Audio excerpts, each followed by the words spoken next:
जा पर कृपा राम की हुई, ता पर कृपा करी सब कोई। जिनके कपट दम्भ नहीं माया, तिनके हृदय बसहु रघुराया।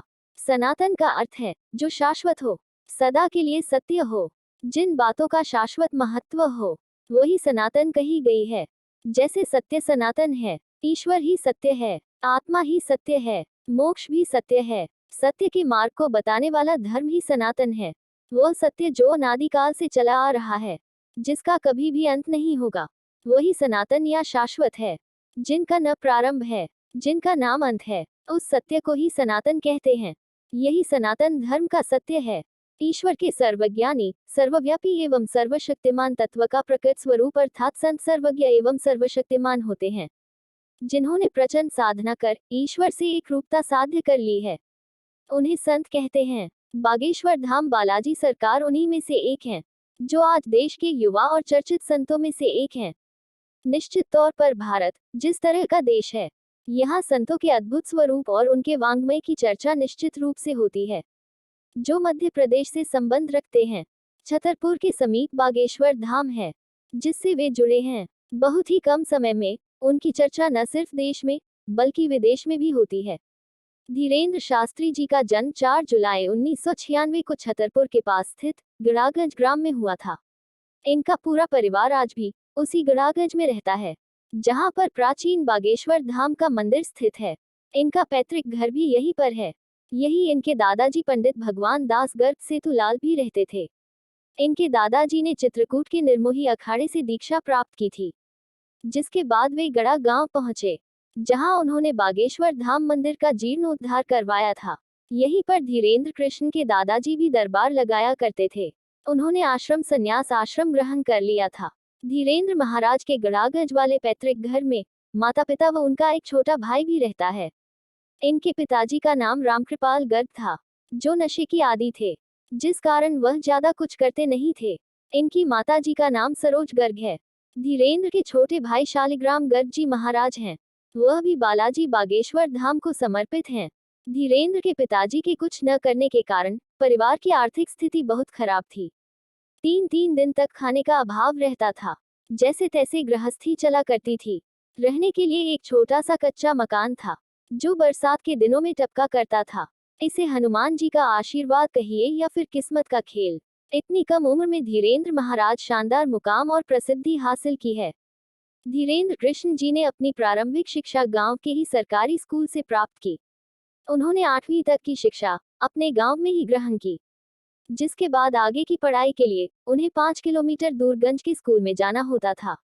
आर्थिक अभाव के कारण 5 किलोमीटर का सफर प्रतिदिन पैदल ही तय किया करते थे। यहाँ से उन्होंने 12वीं तक की पढ़ाई की।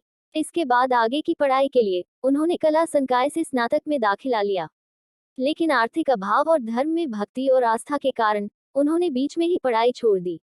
धीरेन्द्र जी अपने परिवार के सबसे बड़े लड़के हैं, जिस कारण परिवार का भरण पोषण भी इन्हीं को करना होता था, जिसके चलते ये लोगों के घर में जा जाकर दान दक्षिणा मांगा करते थे। साथ ही कथा व पूजा करके घर का भरण पोषण करते थे। धीरेन्द्र कृष्ण का जन्म शुक्ल वंश के ब्राह्मण परिवार में हुआ, जहां शुरू से ही कर्मकांड होता रहता था। इनके दादाजी एक प्रभावशाली संत थे, जिसके कारण धीरेन्द्र को बचपन से ही गुरु कृपा मिली। इनके दादाजी बागेश्वर धाम में ही रहते थे। उसी गांव में इनका जन्म हुआ, जिस कारण पूरा परिवार प्रतिदिन बागेश्वर धाम जाया करता था। यहीं पर इनके दादाजी के गुरु सन्यासी बाबा की भी समाधि है। सन्यासी बाबा भी इनके ही वंश से संबंधित हैं, जिन्होंने 320 वर्ष पहले समाधि ले ली थी। धीरेन्द्र व उनके दादाजी के साधना गुरु सन्यासी बाबा ही हैं। धीरेन्द्र के दादाजी भी बागेश्वर धाम में दरबार लगाते थे। 11 वर्ष की अवस्था में धीरेन्द्र ने भी अपने दादाजी के दरबार में अर्जी लगाई। उन्होंने घर के अभावग्रस्त जीवन से छुटकारा पाने के लिए आशीर्वाद मांगा।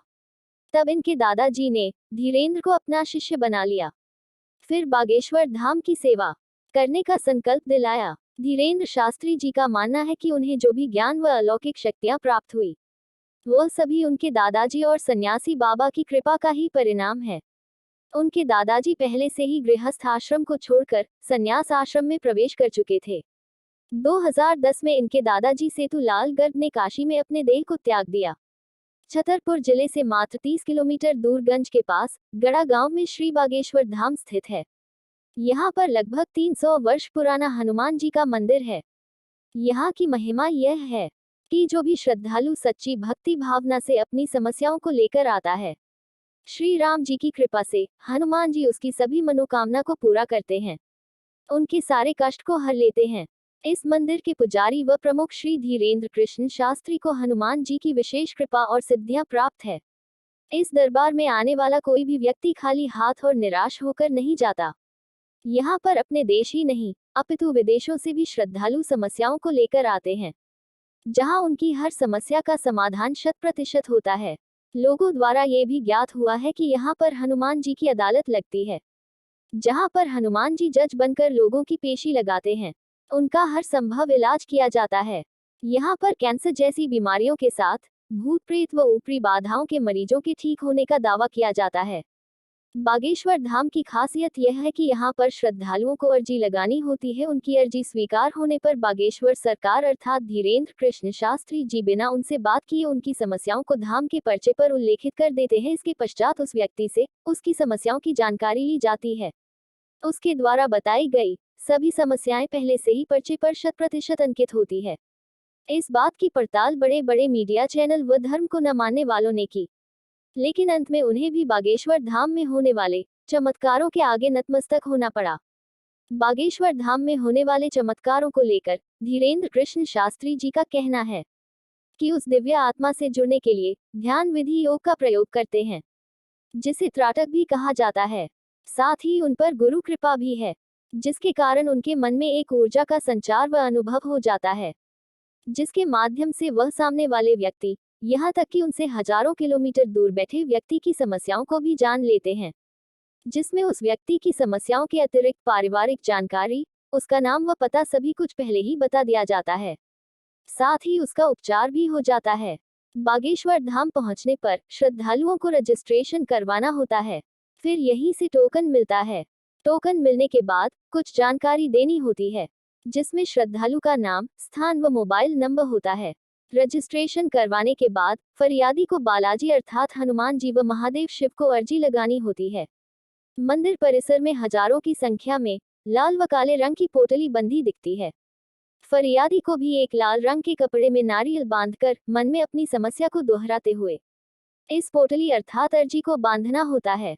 इसमें लाल और काले रंग की अर्जी में अंतर यह है कि काले रंग की अर्जी सिर्फ भूत प्रेत बाधा वाले व ऊपरी समस्याओं से ग्रसित व्यक्ति बांधते हैं, जबकि लाल रंग की अर्जी अन्य सभी समस्याओं के लिए बांधी जाती है।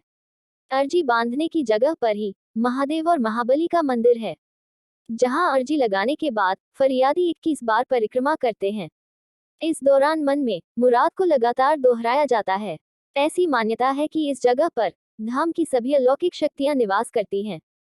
इसी जगह पर लिनकंतो 3 संतों की भी समाधियां हैं, जो बागेश्वर सरकार के गुरु हैं, जिनकी शक्ति आज भी इस धाम के अंदर समाहित है। इसके बाद पेशियों का सिलसिला शुरू होता है, जहां मुख्य रूप से मंगलवार व शनिवार को पेशी होती है। यूं तो प्रतिदिन भी हजारों की संख्या में श्रद्धालु आते रहते हैं।